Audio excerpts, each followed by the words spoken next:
కౌలు రైతు భరోసా యాత్రకి ఈ పర్చూరు కేంద్రంగా ప్రకాశం జిల్లాలో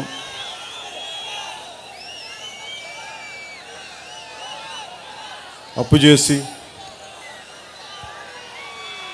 కౌలు రైతుగా ఉన్న రైతులు దాదాపు 80 పైచిలకు వాళ్ళు ఒక్క ప్రకాశం జిల్లాలో చనిపోయారు గత 3 సంవత్సరాల్లో.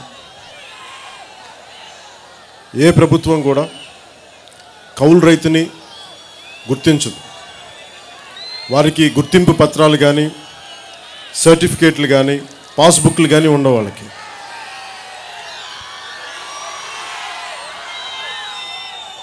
ఇది ఏ గ్రామంకి వెళ్ళినా ఏ ఊరు వెళ్ళినా వ్యవసాయం తెలిసిన సగటు వ్యక్తి ఎవరైనా కౌలు రైతుకి ప్రమాణ పత్రాలు కానీ గుర్తింపు పత్రాలు కానీ సర్టిఫికేట్లు కానీ పాస్బుక్లు కానీ ఉండవని అందరికీ తెలిసిన విషయం, ఒక్క ఈ రాష్ట్ర ముఖ్యమంత్రికి తప్ప.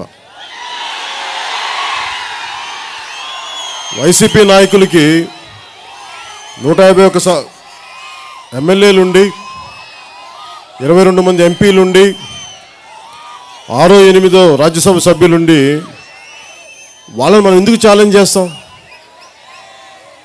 వాళ్ళు నిజంగా అద్భుతమైన పాలన ఇస్తే నేను చాలా ఆనందపడేవాడిని. మీరందరూ ఇక్కడున్న యువత కానీ ఆడపడుచులు కానీ ప్రతి ఒక్కరూ 2019లో వైసీపీని నమ్మారు, అద్భుతాలు చేస్తామని చెప్పారు, కన్నీళ్లు తుడుస్తామని చెప్పారు, ఓదార్పునిచ్చారు. ఈ రోజున రాష్ట్రంలో 3000 పైచిలకు గత 3 సంవత్సరాల్లో 3000 పైచిలకు కౌలు రైతులు చనిపోతే అసలు వాళ్ళు ఎవరూ లేనట్టుగానే ప్రవర్తిస్తారు. అసలు ఈ ప్రభుత్వం తాలూకు వైసీపీ ప్రభుత్వం తాలూకు లక్షణమే ఒక ప్రామిస్ చేయటం, ఆ ప్రామిస్ని నిలబెట్టుకోలేకపోవటం. అది వారి నైజం. అది ఇక్కడున్న యువతకి ఉద్యోగాలు ఇస్తామని చెప్పారు, జాబ్ క్యాలెండర్ ఇస్తామని చెప్పారు, పరిశ్రమలు వస్తాయి, అభివృద్ధి జరిగిపోద్దని, మద్యపాన నిషేధం అని చెప్పారు, పోలవరం ప్రాజెక్టు పూర్తి చేస్తామని చెప్పారు, special category status Bharatiya Janata party ప్రభుత్వాన్ని మెడలు వంచి తెస్తామని ప్రగల్భాలు పలికారు, ఉత్తర కుమార ప్రగల్భాలు. వైజాగ్ స్టీల్ ప్లాంట్ని ప్రైవేటీకరణ కాకుండా కాపాడుతామని చెప్పారు. ఏ ఒక్కటి ఇలా ఒక్కటొక్కటి చూస్తే ఏ మూలకెళ్ళినా దారి పొడుగుతా క్యాన్సర్కు వచ్చి దారిలో బిడ్డ చెప్తా ఉన్నారు, అన్న మా అమ్మ క్యాన్సరు, ప్రభుత్వం నుంచి రావాల్సిన సహాయం మాకు 3000 ఎంతో రావట్లేదని అని చెప్తా ఉన్నారు. అంటే ఏ విధంగా చూసినా ఇచ్చిన మాట మీద నిలబెట్టుకోలేకపోవటం. ఒక జనసేన 2009లో 2008లో అప్పటి రాజకీయ ప్రస్థానం లేకుండా గనుక ఉండుంటే, పవన్ కళ్యాణ్ 2014లో వచ్చినంటే పరిస్థితులు ఆంధ్రప్రదేశ్కి ఇలా ఉండేవి కావు.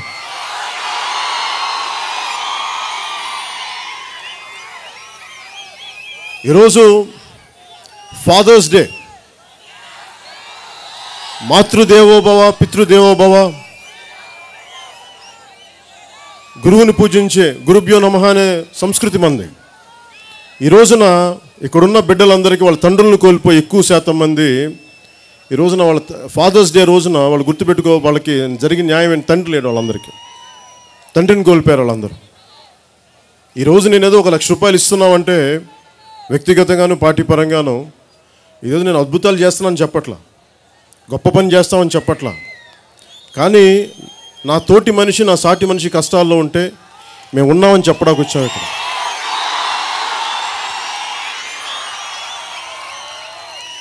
అద్భుతాలు చేయలేకపోవచ్చు, కన్నీళ్లు తుడవడానికి గుండె ఉంటే చాలు, డబ్బులు అవసరం లేదు.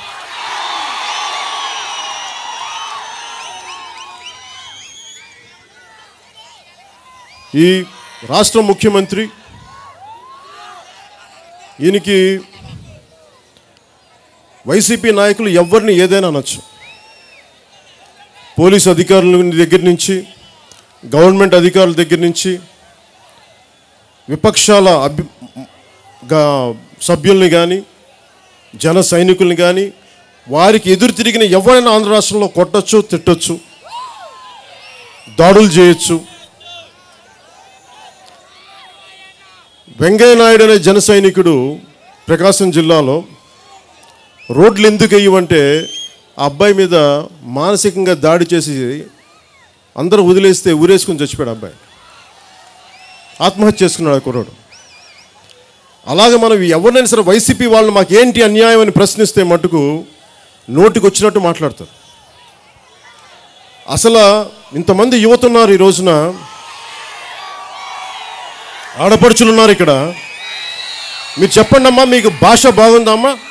ఈ వైసీపీ నాయకుల భాష బాగుందమ్మా? మీరు టీవీలో కూర్చొని వినడానికి బాగుందమ్మా? మీకు సంస్కారం లేకుండా మాట్లాడతారు, ఒక్కొక్కళ్ళు ఇంగిత జ్ఞానం లేకుండా మాట్లాడతారు. ఏదైనా మాట్లాడితే నా మీద వ్యక్తిగతంగా దాడులు చేస్తూ ఉంటారు. వీళ్ళకి తెలియని విషయం ఏంటంటే నేను లోపల చాలా గట్టి మనిషిని, అది వాళ్ళు తెలుసుకోవాలని. ఎక్కువ మాట్లాడను నేను. పోయినసారి కూడా ఒకటే చెప్పాను, మీరు ఏ స్థాయి గొడవ పెట్టుకుంటారు జనసేనతో చెప్పండి, మేము దానికి సిద్ధం. మీరు పాలసీ పరంగా మాట్లాడతాను అంటే మేము మొదటి ప్రాధాన్యత దానికి ఇస్తాం. కాదు మేము అడ్డంగా రోడ్ల మీదకి వచ్చి మేము మీ మీద దాడులు చేస్తామంటే మేము కూడా తక్కువ వాళ్ళం కాదు అని మీరు గుర్తుపెట్టుకోవాలి. మీ దగ్గర గుండా బలం ఉంది, అధికార యంత్రాంగ బలం ఉంది, డబ్బు బలం ఉంది. మదం ఎక్కి కొట్టుకుంటున్నారు మీరు. మా దగ్గర టంగుటూరి ప్రకాశం కేసరి గారి గుండె బలవంతం ఉంది ఒక్కొక్క జన సైనికుడు, ఒక్క ఆడపడుచు వీర మహిళకి, మర్చిపోకుండా. ఈ రోజున మొన్న మీరు చూస్తూ ఉన్నారు, ఇదే నా సరదా షో కాదు, ఇది ఒక రియాలిటీ షో కాదు. ఇది ఇంత కష్టం ఉంది. మనకు అన్నం పెట్టే రైతు 90% ఈ దేశంలో, ముఖ్యంగా మన ఆంధ్రప్రదేశ్లో 80-90% పైగా భూమంతా దున్నేది కౌలు రైతులు. ఇది అందరికీ తెలిసిన విషయం. భూ యజమాని ఎందుకు ఇస్తాడు వాళ్ళకి గుర్తింపు పత్రం? అందుకని ఒక అండర్స్టాండింగ్తో ముందుకెళ్తారు, గ్రామ సభలు పెట్టుకొని, లేదంటే కొంచెం పెద్దవాళ్ళ సహకారంతో. అందుకు గుర్తింపు పత్రాలు ఉండవు వీటికి. మేము అందరం మీరు చూస్తూ ఉన్నాం, మేము లేని సమస్యను ఎక్కడి నుంచి చూపించగలం? ఏదైనా మాట్లాడితే ఈయన దత్తపుత్రుడు మాట్లాడుతూ ఉంటారు నన్ను. 2003లో ఈరోజు రాజకీయాలు సరదాగా నేను రాలా. 2003లో మా నాన్నగారు బతికున్నప్పుడు, ఆ రోజున మా అమ్మగారికి, మా నాన్నగారు బతికున్నడానికి ఒకటే మాట చెప్పి, నేను భవిష్యత్తులో రాజకీయాల్లోకి వెళ్దాం అనుకుంటున్నాను. దేనికంటే ఇది అద్భుతాలు చేస్తానని కాదు, కానీ ఒక అన్యాయం జరుగుతున్నప్పుడు గొంతెత్తకపోతే మనుషులు పెట్టరేగిపోతారు. అన్యాయం జరుగుతున్నప్పుడు చూస్తూ ఊరుకుంటే ఎలా ఊరుకుంటాం? అరే, టంగుటూరి ప్రకాశం నేల ఇది, పొట్టి శ్రీరాముల నేల ఇది. ఇలాంటి నేలలో కూర్చొని మనం ఎందుకు భయపడతాం? నాకు నిజంగా ప్రజాస్వామ్య విలువలు ఎవరో 10 మంది డబ్బు మదం ఎక్కి ఓట్లు కొనేసుకుంటే ప్రజలు మా బానిసలు అనుకునే ఎమ్మెల్యేలు కొంతమంది, వీళ్ళెక్కి మనల్ని తొక్కుతా ఏదైనా హక్కుగా మనం అడుగుతాం, మాకు న్యాయం జరగట్లేదు అని అడిగితే వాళ్ళని బెదిరింపులు, నీకు ఓటు ఇచ్చాం కదా, 2000 3000 ఇచ్చాం కదా, పో అని చెప్పేసి చేసే ఎమ్మెల్యేలు, ముఖ్యంగా ప్రకాశం జిల్లాలో. ఇంతమంది యువత ఉన్నారు. ఎందుకు ప్రకాశం జిల్లా నుంచి ఎందుకు వలసలు వెళ్ళిపోతారు మీరు ఆలోచించారా ఎప్పుడన్నా?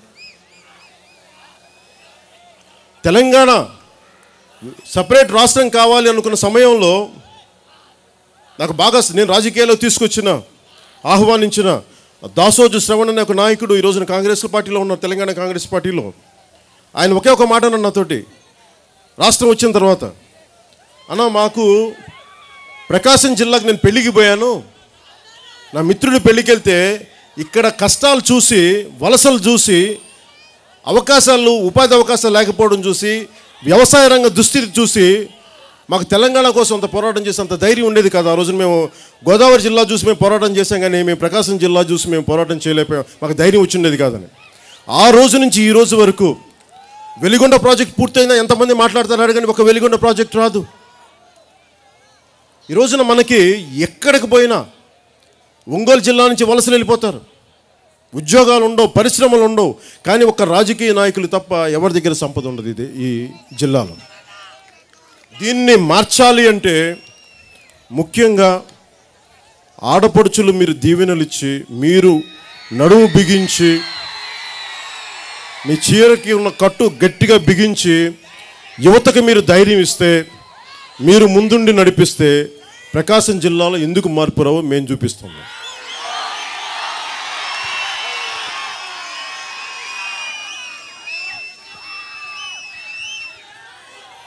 పాదయాత్రలు చేసి, ఓదార్పు యాత్రలు చేసి, అందరినీ దగ్గర తీసుకొని నోటికి వచ్చింది చేతికి వచ్చింది చేస్తా అని చెప్పి ఓట్లు వేయించుకున్న వ్యక్తి ఈ రోజున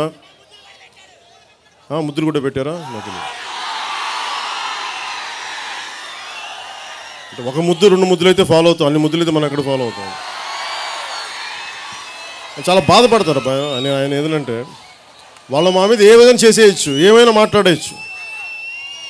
నేను ఆయన ఒక మాట అన్నా, మీరు దత్తపుత్రుడు అనేటప్పుడు మేమంతా మిమ్మల్ని సిబిఐకి దత్తత తీసుకుంది. ఆయన మాట వల్ల ప్రయోజనం ఏంటి? నేను ఎవరికో దత్తపుత్రుడు అంటే నేను నాకేమన్నా ఒళ్ళు చిల్లుబడిపోతాయండి. నేను చూస్తూ ఉంటా. నేను 2003లో మా నాన్న చెప్పా, నన్ను ప్రజలకి దత్తతకు పంపించాను, నేను ఇంట్లో మీకు కూడా బిడ్డను కాదు. నేను తెలుగు ప్రజలకి, సామాన్య ప్రజలకి నేను దత్తుడిని. సిబిఎన్ గారికి నేను దత్తపుత్రుడిని కాదు. అలాగే వైసీపీ నాయకులు మీరు అన్నంత మాత్రాన నాకేం ఒళ్ళు చిల్లుబడిపోవు. కానీ నేను అన్న మాట మటుకు సిబిఐ దత్తపుత్రుడు అన్న మాట మటుకు అది వాస్తవం. అది నేను ఈ మాట అంటే నాకు గుచ్చుకుపోద్ది, మా వాళ్ళు గిలగిల్లాడిపోతాను బాధ కదా. నేను ఈ మాట అంటే భవిష్యత్తులో మీరు సిబిఐ కేసులు ఎదుర్కొనే తీరాలి, పారిపోలేరు. శాంతి భద్రతల గురించి వస్తే వివేకానంద రెడ్డి గారు చనిపోయారు. ఒకరోజు గుండెపోటు చచ్చిపోయారని చెప్పారు. 3-4 గంటలు సాయంత్రానికి లేదు, ఎవరో దాడి చేశారన్నారు. ఈ రోజుకి తేడా దాని మీ గురించి ఎవరు మాట్లాడరు. మీరు చెప్పండి, ఇంతమంది యువత ఉన్నారు, లేదా ఇంతమంది ఆడపడుచులు ఉన్నారు. అమ్మ మీకు ఉద్యోగాలు కావాలంటే మీ మీద క్రిమినల్ సర్టిఫికేట్ ఉందా, పోలీస్ కేసులు ఉన్నాయి, ఒక పాస్పోర్ట్ కావాలంటేనే మీకు పోలీస్ కేసు సర్టిఫికేట్స్ ఉన్నాయని అడుగుతారు. మేము మీకు పాస్పోర్ట్ రాదు, మీకు ఉద్యోగాలకి అని కేసులు ఉంటే ఉద్యోగాలు రావు. మిలిటరీకి వెళ్దామంటే క్రిమినల్ కేసులు కానీ ఏమైనా కేసులు ఉంటే ఉద్యోగాలు రావు. మరి ఎమ్మెల్యేలకి, ముఖ్యమంత్రులకి ఉద్యోగాలు వాళ్ళకి ఎలా వస్తాయి నాకు అర్థం కాదు. వాళ్ళకో న్యాయం, మనకో న్యాయమా? ఓకే, తప్పుగా కేసులు పెట్టించవచ్చు, అది మేము అర్థం చేసుకుంటాం. అంటే నాకున్నది ఏంటంటే మీలాగే ప్రజాప్రతినిధులకి ఒక వాళ్ళు రూల్స్ పాటించరు. ప్రజాప్రతినిధులు వాళ్ళు రూల్స్ పాటించరు, మనమే రూల్స్ పాటించాలి. నేను ఈ రోజున రాజకీయాలకు బలంగా నిలబడి ఉన్నాం, ఇన్ని ఒడిదుడుకులు తట్టుకొని అన్నా నిజంగా నేను ఉంది. ఇక్కడ చిన్న చిన్న బిడ్డలను చూశారు, 9వ తరగతి చదివే బిడ్డలు, 6వ తరగతి, ఇంకా తండ్రిని కోల్పోయిన 4 నెలలైన బిడ్డలు. ఈ బిడ్డల తరం కోసం ఎవరో ఒకరు నడుం బిగించి ముందుకు పోవాలి. మీ తరం కోసం పనిచేయాలి. నా కోసమే పని చేయాలంటే నేను పార్టీ పెట్టక్కర్లా. నాకున్న పరపతికి కానీ, నాకున్న మీ అభిమానానికి కానీ ఏదో ఒక పార్టీకి వెళ్ళిపోయింటే నిజంగా ఉండే. కానీ కొన్ని భావజాలను నమ్ముకున్నాం, కొంత భావజాలను నమ్ముకున్నాం, బతికిన భావజాలం. నేను చిన్నప్పుడు ఎప్పుడో కనిగిరిలో పెరిగాం, ప్రకాశం జిల్లాలో ఒంగోలు టౌన్లో.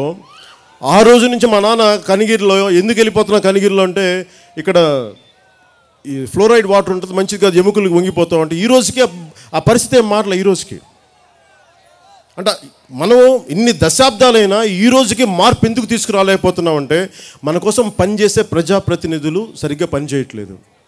ప్రజాప్రతినిధులు పనిచేయాలంటే వచ్చే 5 సంవత్సరాల్లో ఒకసారి అందలం ఎక్కాక శాసనసభకి వెళ్ళాక మాకు గుండె ధైర్యం, మమ్మల్ని ఏం పీకలేరు అని ఒక గుండె ధైర్యం. అలా కాకుండా రీకాల్ కానీ పెట్టిస్తే నువ్వు సరిగ్గా పని చెప్పితే 2 నెలల్లో రిఫరెండం పెట్టి మళ్ళీ మేము ఎమ్మెల్యే వెనక్కి తీసుకొస్తామన్న రూల్ అంటే వీళ్ళు చేస్తారు. ఎట్లాగా కనీసం వచ్చే ఎన్నికల్లో ఈసారి నన్ను కూడా నమ్మమని చెప్పట్లా. నేనేం అడుగుతున్నానంటే, నేను చెప్పే ప్రతి మాటని మీరు ఆలకించండి.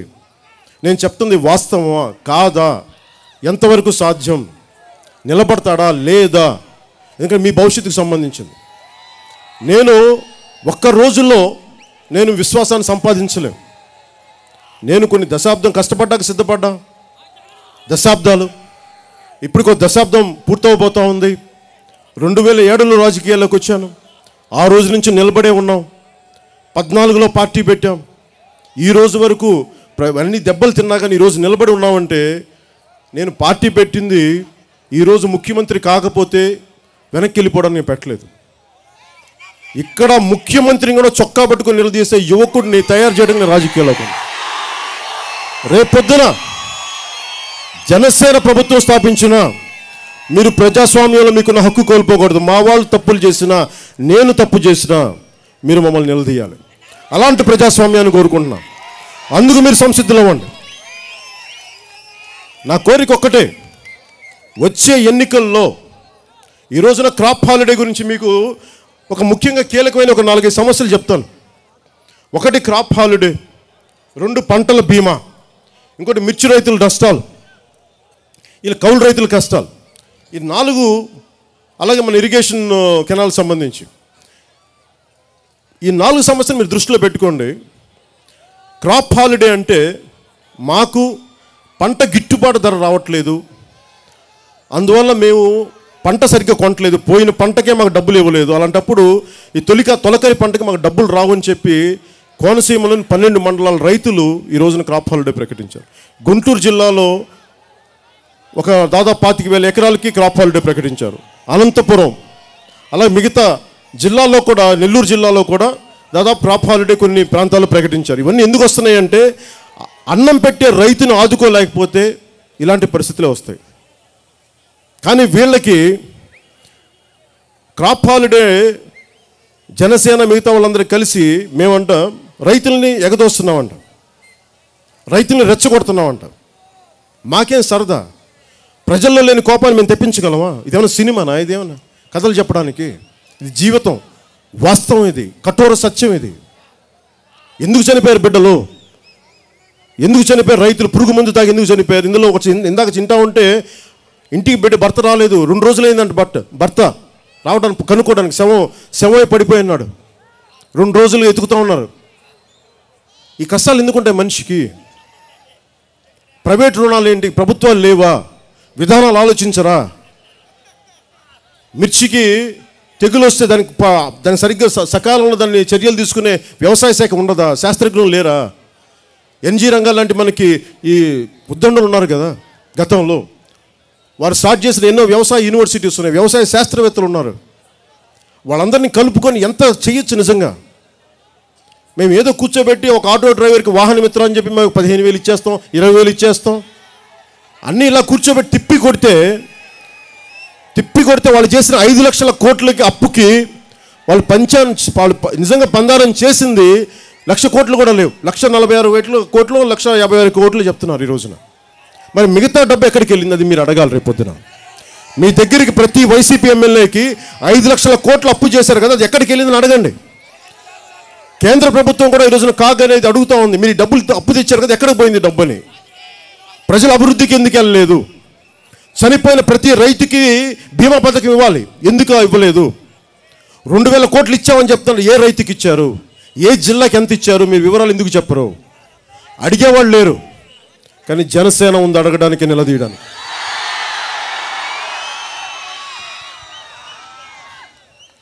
క్రాప్ ఇన్సూరెన్స్, పంటల బీమా ఇందాక చెప్తుంది 2,000 కోట్లు ఇచ్చామని చెప్తాను. 2,000 కోట్ల పై చిలుకు. అడిగేవాళ్ళు ఎవరు లేరు. ఎంతకి ఇచ్చారు, ఏ జిల్లాకి ఇచ్చారు అనేది అది అడిగేవాళ్ళు ఎవరు లేరు. అలాగే మిర్చి రైతులకి ఇందాక దారి పొడుగుతూ వస్తుంటే పొద్దున దారిలో 2 రైతుల దగ్గరికి ఇచ్చి వాళ్ళకి ఇస్తూ ఉంటే, ఎందుకమ్మా చనిపోయారంటే మిర్చి వేసాం, తెగులు వచ్చింది, నల్లతామర వచ్చింది, ఇలాంటి తెగులు వచ్చి దానికి శాస్త్రజ్ఞులు రాలేదు, పంట దిగుబడి లేదు, ఏం చేయాలో దగ్గర అప్పులు తట్టుకోలేక పురుగు మందులు తాగి మా ఆయన చనిపోయారు. ఇది బాధ. దీని గురించి మరి మీరు ఏం చేస్తున్నారు? ఏదైనా మాట్లాడితే ఒక్కొక్కళ్ళు బూతులు తిడతారండి వైసీపీ వాళ్ళు. ఏది మాట్లాడు బూతులు తిడతారు, వెటకారాలు చేస్తారు. దాడులు చేస్తారు, కేసులు పెడతారు. ఈ పరిస్థితి మారాలని మనస్ఫూర్తిగా నేను కోరుకుంటున్నాను. దానికి సంసిద్ధంగా నేను పనిచేస్తున్నాను, దానికి సిద్ధపడి పనిచేస్తున్నాను. అలాగే చాలా కాలంగా ఇదే ముఖ్యమంత్రి గుంటూరు ఛానల్ కోసం మన రైతాంగం అందరికీ చాలా రోజులుగా ఆయన ప్రామిస్ చేశారు, తిరుగుతున్నప్పుడు మేము ఇచ్చేస్తాం, స్టార్ట్ చేస్తామని చెప్పి. ఈరోజు రైతాంగం వచ్చి ప్రశ్నిద్దాం, ఆయన ఇద్దామంటే, ఆపుదామంటే వాళ్ళందరినీ పోలీస్ చేత అరెస్ట్ చేయించారు. ఈ రోజున పోలీసు ఆయన దగ్గరికి రాకుండా అడ్డుపడ్డారు. ఇలాంటి ముఖ్యమంత్రిని మీరు ఎన్నుకున్నారు, మనందరం కలిపి. బాధ్యత ఈరోజు తీసుకోండి. ఈ రోజున వచ్చే 24కి మీరు ఇక్కడున్న ప్రతి యువకుడు, ప్రతి ఆడపడుచు, ప్రతి పెద్దవారు వైసీపీ ఇంకొకసారి కనుక వస్తే రాష్ట్రానికి తీవ్రమైన అన్యాయం జరుగుద్ది. నేను నిజంగా నా జీవితం కష్టాలు లేవు, మీకు చెప్తున్నాను. పెద్ద డబ్బున్న కుటుంబంలో పుట్టలేదు, కానీ నా తండ్రి అది చిన్న ఉద్యోగి, నన్ను ఎప్పుడు కష్టాల్లో పెంచలా. కానీ నా కష్టాలు తెలియవు. నేను కన్నీరు కార్చిందల్లా చిన్నప్పటి నుంచి. నా ఎదురింటికో, నా పక్కింటి వాళ్ళకో, నా దూరంగా తెలిసిన వాళ్ళకో పేపర్ చదివితే వాళ్ళ కష్టాలు నా కష్టాలని, వాళ్ళ కన్నీళ్ళు నా కన్నీళ్ళని. నిజంగా నా కష్టాలు, నిజంగా చెప్పాలంటే నా కష్టాలు మామూలు కష్టాలు, తట్టుకునే కష్టాలండి ఇవి. నా కుటుంబంలో చాలామంది పిల్లలకి, నా కుటుంబ సభ్యులు కూడా చెప్తూ ఉంటారు, మీరు చెప్పే కష్టాలు ఏవి కష్టాలు కావు. భర్త వ్యవసాయం చేసి పంట సంపాదించి డబ్బు అమ్మి, వచ్చిన పంట అమ్మిన డబ్బుతో వస్తే బిడ్డలకి ఏదైనా చదివిద్దాం, బిడ్డలకి ఏమైనా కొందాం. అలాంటి తండ్రి చనిపోతే దిక్కు మొక్కు లేక 2 ఆడబిడ్డలను పెట్టుకుని ఒక చెల్లి ఈ రోజున ఏమైపోతుంది, మగాడు లేడు, ఎవరు లేరు, ఏమి చేయాలని కన్నీళ్ళు. అవి నిజమైన కష్టాలు. ఇవే చెప్తాను మా కుటుంబ సభ్యులకి. ఎందుకంటే నిజంగా నేను వ్యక్తిగతంగా నేను కష్టాలుగా ఏది తీసుకోను. దెబ్బలు తిన్నాం, ఫెయిల్ అవుతాయి, ఆర్థికంగా పోతాం, కానీ నిలదొక్కుంటాం. కానీ మనుషులు పోయే కష్టాలు, పంట చేతికి రాకొచ్చే కష్టాలు, ఇవి చాలా గడ్డు కష్టాలు. ఇవి చాలా గడ్డువైనవి. నేను ఇవన్నీ చూసి ఒక ఉద్యోగం, మీరు యువత ఉన్నారు ఇక్కడ, మీరు 10వ తరగతి నుంచి 12వ తరగతికి వచ్చేటప్పటికి, ఇంటర్మీడియట్కి వచ్చే ఉద్యోగం కావాలని కోరుకుంటాం, మన సొంత కాలం మీద నిలబడాలని కోరుకుంటాం.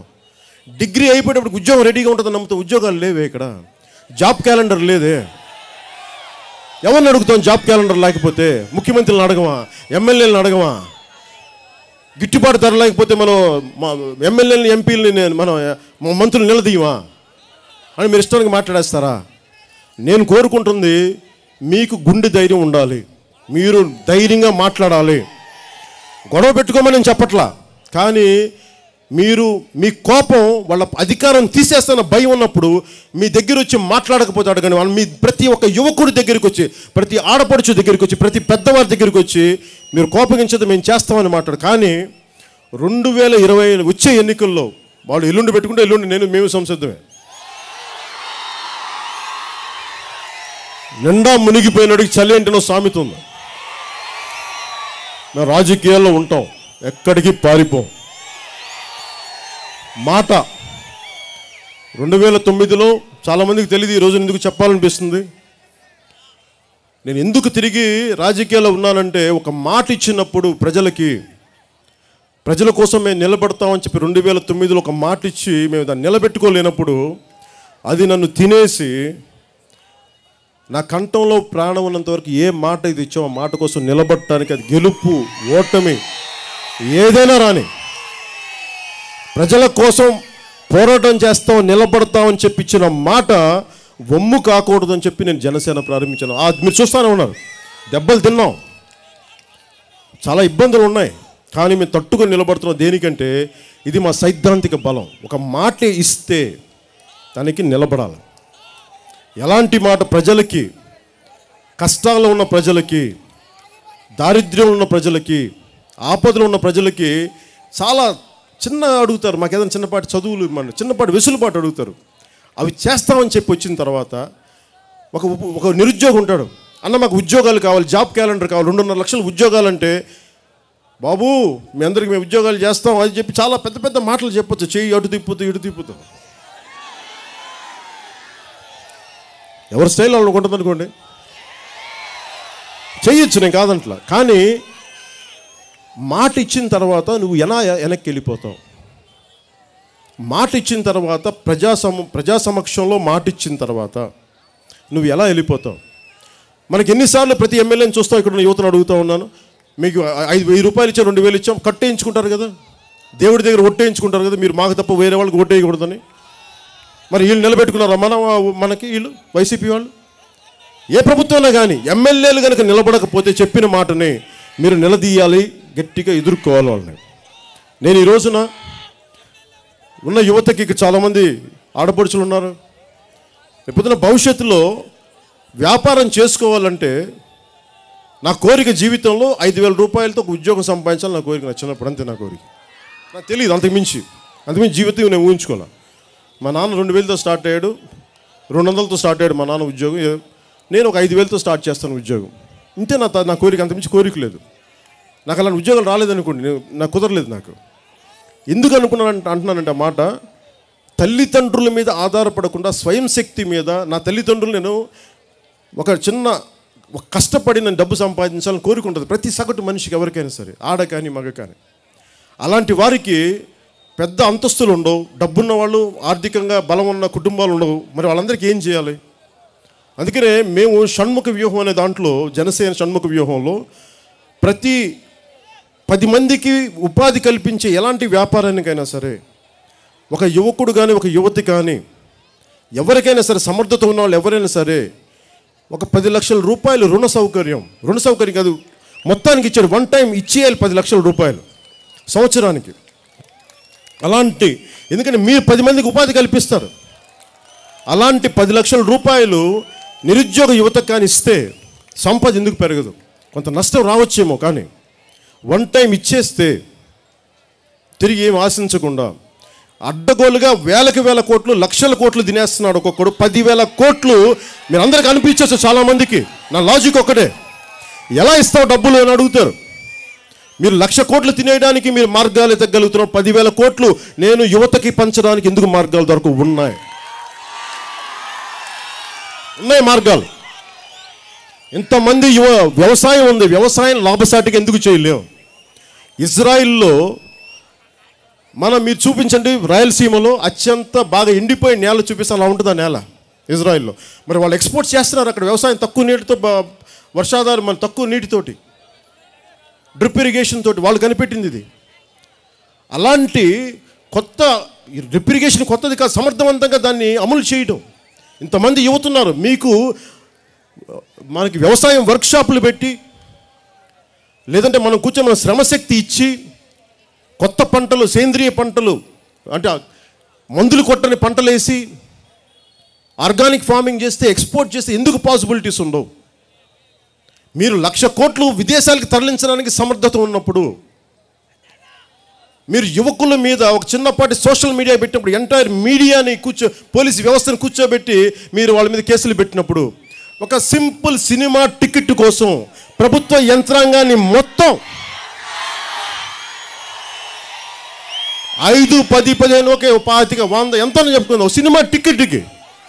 అంటే మీ కక్ష తీర్చుకోవడానికి ఐపీఎస్ ఆఫీసర్ దగ్గర నుంచి, ఐఏఎస్ ఆఫీసర్ దగ్గర నుంచి, చీఫ్ సెక్రటరీల దాకా, ఆఖరికి కడ చివరకు ఉండే ఉద్యోగి వరకు మీరు అనుకుంటే ఒక టికెట్ను, ఒక థియేటర్ను కూడా మీరు ఆఫ్ చేయగలరు. కానీ మీరు కౌలు రైతు కష్టాలు తీర్చాలి, వాడి కన్నీళ్ళు తూర్చాలి, మీరు వ్యవస్థ, మీరు యంత్రాంగాన్ని మీరు పనిచేయించరు.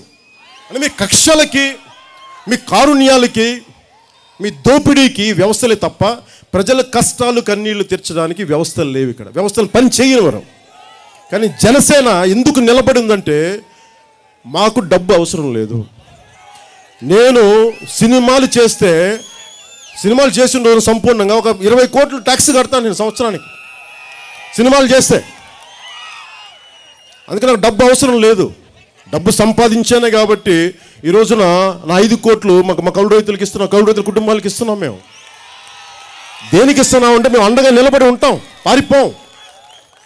అలాగా ఈ రోజున మేము మీ అందరినీ కోరుకునేది, వచ్చే ఎన్నికలు చాలా కీలకమైనవి.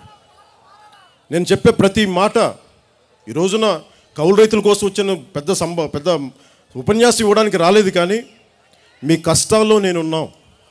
జాబ్ క్యాలెండర్ జనసేన రాగానే సంపూర్ణంగా చెప్తున్నాను, 1,00,000 కోట్లు దోపిడీ చేసే సత్తా వీళ్ళకున్నప్పుడు 2.5 లక్షల ఉద్యోగాలు ఇచ్చే సత్తా జనసేనకు మనం తీసుకొస్తాం. అలాగే రైతులకు కూడా గిట్టుబాటు ధర రావాలి, కొంత నలగాలి, పెద్దలతో మాట్లాడాలి. ఇవన్నీ వ్యవసాయం గిట్టుబాటు ధర రావాలి, లాభసాటి ధర రావాలి రైతులకి. రైతులు క్రాప్ హాలిడే ప్రకటించకూడదు. అలాంటి రైతాంగానికి అండగా ఉండేలాగా ఆడపడుచులు ఈరోజు ఉన్నారు. ఈరోజున బిడ్డల్ని బయటికి పంపించి ఏదైనా అఘాయిత్యం జరిగితే వైసీపీ మంత్రులు ఏమంటున్నారు? తల్లి పెంపకం. మీకు బాధ రాదమ్మా ఆ మాట అంటే? మీకు తల్లి పెంపకం అంట వాళ్ళకి. ఇది ఏం మాట్లాడతాం వీళ్ళతో? ఎంత ఇన్సెన్సిటివ్గా మాట్లాడతారు వీళ్ళు. కోపాలు రావా అంటే ఏం ఆలోచిస్తారు వీళ్ళు? అనుకుంటే ఏదైనా చెల్లిపోద్దా? ఇట్లాంటి బాధ్యత లేని వ్యక్తులు రాజకీయాల్లో ఉండకూడదు. అందుకు రావాలి అంటే మీరు బయటికి రావాలి. మీరు నన్ను కూడా, మా జనసేనను కూడా, మా నాయకుల్ని కూడా మీరు మమ్మల్ని పరీక్షించండి. గుడ్డిగా నమ్మమని చెప్పట్లా, మీరు ఆలోచించండి.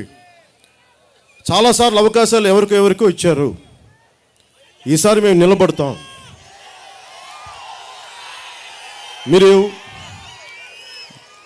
మీరు ఎవడైనా సరే లాభాల బాటలో ఉన్నప్పుడు ఒకటే గుర్తుపెట్టుకోండి, అడ్వర్సిటీ, ఇంగ్లీష్లో సామెత ఉంటుంది, అడ్వర్సిటీ రివీల్స్ ట్రూ క్యారెక్టర్ అని. ప్రతికూల పరిస్థితుల్లోనే ఒకటి తాలూకు వ్యక్తిత్వం బయటపడద్దని. ప్రతికూల పరిస్థితుల్లోనే. జనసేన ప్రారంభించినప్పటి నుంచి ఈ రోజు దాకా మేము సానుకూల పరిస్థితుల్లో లేవు, ప్రతికూల పరిస్థితుల్లోనే ఉన్నాం, కానీ నిలబడి ఉన్నాం.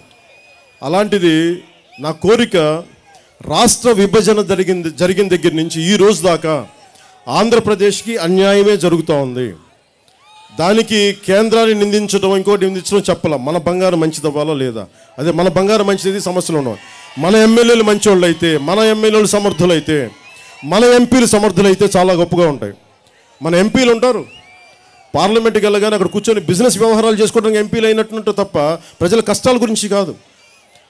వైజాగ్ స్టీల్ ప్లాంట్ ప్రైవేటీకరణ అంటారు. నిజంగా ప్రైవేట్ ఒక సొంత గని లేకుండా చేశారు. సొంత గని కనుక మాట్లాడుంటే 2012 నుంచి ఈ రోజునే వైజాగ్కి పరిస్థితి వచ్చినది కాదు. అందుకని మీరు బాధ్యత గల వ్యక్తుల్ని, ప్రజాప్రతినిధుల్ని ఆంధ్రప్రదేశ్ అసెంబ్లీకి పంపించేంత వరకు ఈ రాష్ట్రం బాగుపడదు. నేను మీకు మాటిస్తున్నాను, నన్ను అధికారంలో కూర్చోబెట్టలేదు, ఒక ఎమ్మెల్యేగా నన్ను పంపించలేదు, కానీ నేను నిలబడే ఉన్నాం, మీకు అండగా ఉంటాం. ఈ విషయం మీరు మర్చిపోవద్దు. నేను కొత్త నాయకుల్ని చేస్తున్నాను, సరికొత్త నాయకుల్ని, కొత్త తరం నాయకులు రావాలి, బాధ్యత వహిస్తాం. ఈసారి జనసేన, ఒకసారి దయచేసి అందరూ జనసేన వైపు చూడండి, ప్రతి ఒక్కరూ జనసేన వైపు చూడండి. గుడ్డిగా నమ్మక్కర్లేదు, ఆలోచించండి. మేము నిలబడే వాళ్ళమా కాదా అనేది. ప్రతికూల పరిస్థితుల్లో నిలబడ్డ వాళ్ళం. రేపు పొద్దున్న ప్రభుత్వం మాదైతే ఎంత బలంగా చేయగలం. ఎందుకంటే మాకు అక్రమాలు మేము చేయనివ్వం, లంచగొండితనం చేయనివ్వం. ఎందుకంటే నాకు అవసరం లేదు కాబట్టి నేను మిగతా వాళ్ళకి అవసరాలు రావు. అవసరాలు రాకుండా చూసుకునే బాధ్యత మాది. అలా చేస్తే ఎవరన్నా వారిని ఖచ్చితంగా ప్రజా కోర్టులో వాళ్ళని ప్రజల ముందు దోషులుగా నిలబెట్టి వారికి రావాల్సిన శిక్ష పడేలా చేస్తాం. దీన్ని మీరు దృష్టిలో పెట్టుకొని ప్రకాశం జిల్లాకి వలసలాగేలాగా, ఉపాధి అవకాశాలు ఇక్కడ వచ్చేలాగా, అలాగే వ్యవసాయం లాభసాటిగా ఉండేలాగా, వెలిగొండ ప్రాజెక్టు ప్రారంభం అయ్యేలాగా, అలాగే మన గుంటూరు ఛానల్ ఎందుకు ఆగిపోయింది, ఏ పరిస్థితుల్లో, దీని మీద అధ్యయనం చేసి దానిని ఎలా ముందుకు తీసుకెళ్ళాలి, ఇలాంటి పరిస్థితులు మేము తీసుకొస్తాం. అందుకని దయచేసి ప్రతి ఒక్కరు కూడా మా నాయకుల్ని, జనసేన పార్టీని, మమ్మల్ని సంపూర్ణంగా మీరు మీ బ్లెస్సింగ్స్ ఇవ్వండి, మాకు మీ ఆశీర్వచనాలు ఇవ్వండి. మేము నిలబడతాం. నేను కోరుకునేది దారి పొడవుతా పొత్తుల గురించి మాట్లాడుతూ ఉంటే ఇంకా పొత్తుల గురించి మాట్లాడే సమయం కాదు ఇది. పొత్తు నాకు ఒకరితోనే, ప్రజలతోనే పొత్తు, నాకు ఇంకెవరితో పొత్తులు. పొత్తు 2014లో భారతీయ జనతా పార్టీ తెలుగుదేశంతో పొత్తు పెట్టాం. ఆ పొత్తు పెట్టిన తర్వాత నేను ఆ రోజున ప్రతి సభలో మీరు వెళ్ళి యూట్యూబ్లో చూస్తే ఒకటే మాట్లాడతాను. ఈరోజు నేను ఓటు అడుగుతున్నాను, రేపు పొద్దున్న నిలబెట్టుకోలేకపోతే నేను మీ పక్షం వహిస్తాను తప్ప నేను వాళ్ళ వైపు మాట్లాడి సర్దుబాటు చేయనని చెప్పాను. మీరు చూడండి, ప్రధానమంత్రి గారు వ్యక్తిగతంగా నేనంటే ఇష్టం ఉండి తెలిసి నేను ఆయనతో విభేదించాల్సి వచ్చింది. ఇష్టం ఉండి కాదు, మీకోసం విభేదించాను, నా కోసం కాదు. అది రైట్ అని చెప్పి. ఎందుకంటే నువ్వు సర్దార్ వల్లభాయ్ పటేల్ని ఆదర్శంగా తీసుకున్న వాళ్ళం. ప్లెడ్జ్డ్ వర్డ్, ఒక మాట ఇస్తే కట్టుబడి ఉండాలి శాసనసభలో, పార్లమెంట్లో కానీ. అవన్నీ దృష్టిలో పెట్టుకొని నేను మీకోసం ఒక మాట చెప్పి, నేను ప్రజా సమక్షంలో మాట చెప్పినప్పుడు నేనే నిలబెట్టుకోలేకపోతే నా ముఖం నేను అద్దంలో చూసుకోలేని చెప్పి నేను బలంగా ఆ రోజున నేను స్పెషల్ కేటగిరీ స్టేటస్ కోసం గొడవ పెట్టుకున్నాను, విభేదించాను. దానివల్ల నేను నష్టపోయాను వ్యక్తిగతంగా.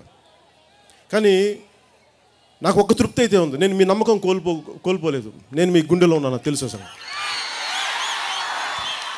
అలా గతంలో కూడా ముఖ్యంగా అమరావతి ప్రాజెక్ట్ గురించి నేను విభేదించాను తెలుగుదేశం పార్టీతోటి. అలాగే బయటకు వచ్చేసాను. సో రాజకీయాల్లో ఒకటే ఉంటాయి, ప్రజలు ముందుకెళ్ళేలాగా ఎలా ఆలోచించాలి, నా ఉద్దేశం అంతే ఉంటుంది తప్ప దీంట్లో నాకు వ్యక్తిగత స్వార్థం ఏది ఉండదు. నాకు ఒక అదనంగా కొంత డబ్బు ఇస్తే నా జీవితం ఏం మారిపోదు. నాకు ఈ రోజున 100 కోట్ల డబ్బు వచ్చినా నేను తినగలిగేది ఏమీ లేదు. నేను కొత్తగా వేసుకునే బంగారం డైమండ్లతో బట్టలు వేసుకోం, మనం మామూలుగానే వేసుకుంటాం, అందరిలాగే తింటాం. 10 ఇళ్ళున్నా కానీ ఒక్క గదిలోనే ఉంటాం. నువ్వు ఎంతవరకు పడతావు అంతే స్థానంలో ఉంటాం, అంతకుమించి ఉండవు. ఇవన్నీ తెలిసి ఈ కోరికల్ని అర్థం చేసుకొని వచ్చినవాడిని, నేను అర్థం చేసుకొని వచ్చినవాడిని. నా కోరికలు లేవు, కానీ అవసరాలు మన ప్రజలకి ఏం చెయ్యాలని నిరంతరం తప్పని ఉంటుంది తప్ప. అందుకని మీ దృష్టిలో పెట్టుకొని ఇంతవరకు కష్టపడతా వచ్చాం. ఈసారి మీ అండదండలు కావాలి నాకు. మనస్ఫూర్తిగా జనసేనకి మీరు అండదండలు ఇవ్వండి. ఈ రాష్ట్రం నష్టపోకుండా చూసే బాధ్యత జనసేన తీసుకుంటుందని తెలియజేసుకుంటూ, ముఖ్యంగా యువతకి, ఆడపడుచులకి, రైతాంగానికి, కౌలు రైతాంగానికి, ప్రతి ఒక్కరికి కూడా ఈసారి మా వైపు ఒక దృష్టి పెట్టండి. నేను చెప్పే మాటలు గుడ్డిగా నమ్మొద్దు, ఆలోచించండి. అలాగే దసరా నుంచి మేము రోడ్ల మీద ఉంటాం, ప్రజా సమస్యల మీద తిరుగుతాం. ఇప్పుడు ఏ వైసీపీ నాయకులు మీరు ఏమి మాట్లాడతారో మాట్లాడుకోండి, నేను అన్నీ వింటాం. దసరా తర్వాత దసరా నవరాత్రుల తర్వాత మీకు మొదలు పెడతాం. అప్పుడు దాకా మేము భరిస్తాం. చల్లని సాయంత్రం ఇక్కడ ప్రతిజ్ఞ చేద్దాం. ఆంధ్రప్రదేశ్ భవిష్యత్తుకి ఈ పర్చూరి సభ ద్వారా, కౌలు రైతులు భరోసా సభ ద్వారా యాత్రలో భాగంగా ఆంధ్రప్రదేశ్ సుభిక్షంగా ఉండాలి, యువతకి ఉద్యోగాలు రావాలి, రిటైర్ అయిన వారికి పెన్షన్లు బాగుండాలి, ఉపాధి అవకాశాలు బాగా లభించాలి, అందరూ ఆయురారోగ్యాలతో ఉండాలి, కన్నీరు పెట్టగానే రైతాంగం ఉండాలని మనస్ఫూర్తిగా నేను కోరుకుంటూ సంకల్పిస్తూ సెలవు తీసుకున్నాను. జై హింద్.